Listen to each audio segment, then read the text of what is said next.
Welcome to the presentation Robust Indoor Localization with ADSB. I'm Simon Tanner from ETH Zurich.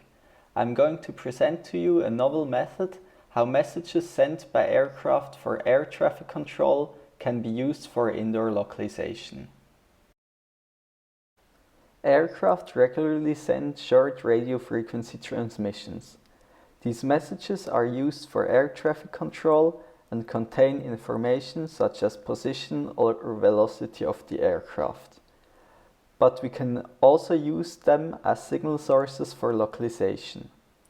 The advantage over satellites that are used in GNSS are that the aircraft are closer and send stronger signals.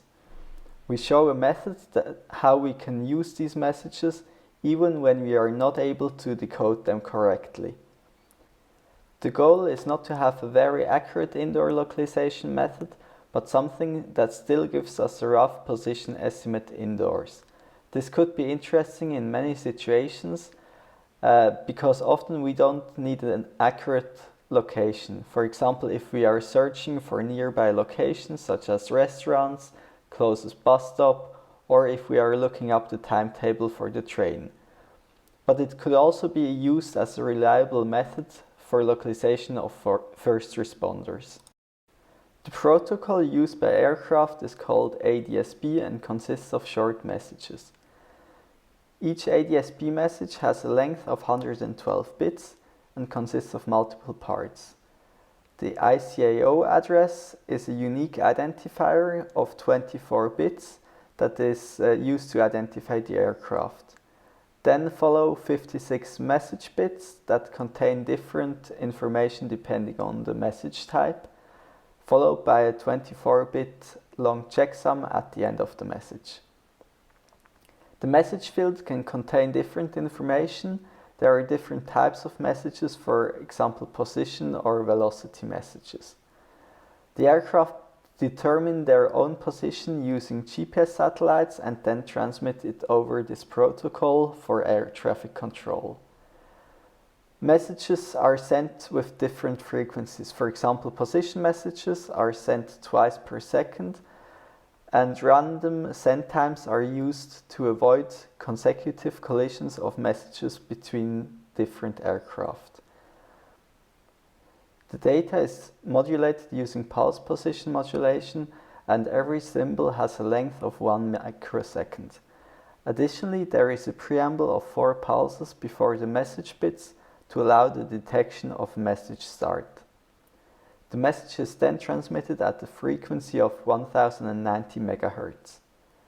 This protocol is now standard for commercial aircraft and is mandatory in Europe and the USA.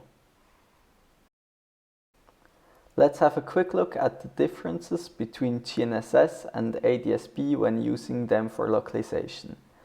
ADSB signals are stronger at the receiver since they have a higher send power and the aircraft are much closer than satellites. GNSS send continuous signals and the satellites are synchronized. Aircraft, however, send short ADSB messages and the aircraft are not synchronized, and we don't know the send times of the messages. So detecting the messages and figuring out the send times of the messages at the aircraft pose additional challenges, but we are able to use stronger signals for localization. Before we can estimate the location of a mobile receiver, we need a way to measure the send times of the messages sent by the aircraft. With a reference receiver in a fixed location, we can calculate the send times. We know the location of the aircraft that sent a message from the encoded position information, and we can calculate the distance to our fixed receiver.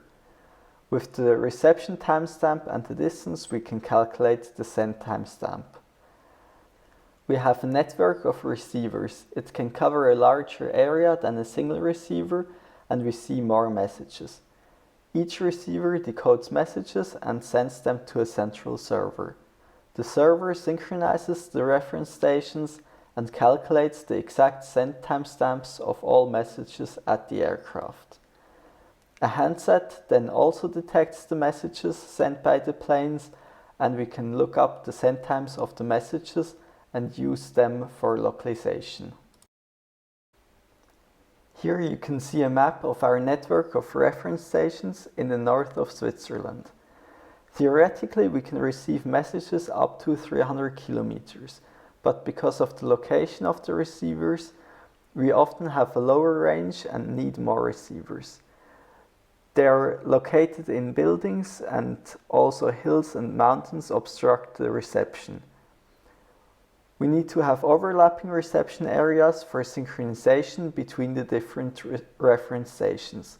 So messages are received by multiple reference stations help us to synchronize them. The stations consist of cheap hardware, a Raspberry Pi with an attached RTL SDR software-defined radio. For the mobile receiver that wants to calculate its position, we use a smartphone with an attached RTL SDR. With the smartphone, we can also get estimates for GPS and GLONASS that we use in the evaluation to compare to our method based on aircraft messages. On the right side, you can see the setups for the reference stations on the top, and at the bottom the mobile receiver with the smartphone. We can use the ADS-B messages for multilateration to find our position. The handset decodes messages and we get the send timestamps of these messages at the aircraft from the reference stations. For each received message at the handset, we get the range equation as shown here. We can then solve the system of equations using a least squares algorithm. But often messages are too weak to decode, especially indoors. So we are not able to decode the message and calculate the reception timestamp at the mobile receiver. That's where our proposed method comes in. Instead of estimating each reception timestamp, we directly find the location where the received signal matches best with the expected signal. We know the messages that are sent by the aircraft from our system of reference stations, and we record the raw samples at the mobile receiver. We can reconstruct the pulse position modulated signal using the data from the server and low-pass filter it with the sampling rate of the software-defined radio. By correlating the reconstructed signal with the signal received at the mobile receiver, we can find out how well they match. In this example, they seem to match well. From our reference stations, we know what messages were sent by the aircraft, from which location and at what times. For a given location, we therefore know at what time we expect those messages to arrive. We can therefore try to match all known messages in the area and the actual raw samples at the mobile receiver and sum up all the correlation values as shown in these plots. So we try all possible locations to find the location where the received signal and the reconstructed signal match best. We actually don't only have to estimate the location, but also the time offset and drift of the mobile receiver compared to the system of reference stations. To have initial guess of the time offset, we need to be able to decode one message at the mobile receiver. As you can see in these figures, we perform the search in multiple iterations with smaller search spaces to find the highest peak of our sum of correlations to get an exact position. We evaluate the localization performance in indoor and outdoor settings. We have 3 different variants we compare to show the performance of our proposed method. First, we have the multilateration using the decodable ADS-B messages in orange, then the GNSS multilateration with GPS and GLONASS in red, and our new method we call ADS-B likelihood in green. In the graph on the left, we can see that our proposed method outperforms the other 2 in indoor settings. We achieve a median localization accuracy of about 30 meters. Also, localization estimation is possible more often than using ADS-B multilateration or GNSS. There are multiple reasons for that. ADS-B has stronger signals. Without decoding, we can use more ADS-B messages, and it's more likely that a good position can be calculated. And ADS-B multilateration calculates the arrival time for every message. But with the proposed method, we decide which location works best for all messages together. On the right, we see that outdoors GNSS localization is best. Timestamps of ADS-B messages have more uncertainty, and enough satellites are normally visible outdoors. This is not surprising, as GNSS are designed for localization outdoors. If we have GNSS reception, we could detect when enough satellites are available in a good constellation and then ignore the ADS-B data. Most of our indoor measurements were performed in rooms with windows on one side. In this figure, you can see the localization performance we achieved in a room without any windows. In most of our measurements, we are still able to calculate the position with our proposed ADS-B likelihood method. The accuracy has decreased, but the rough localization is still possible. Localization with GNSS or the ADS-B multilateration method is not possible anymore in this case.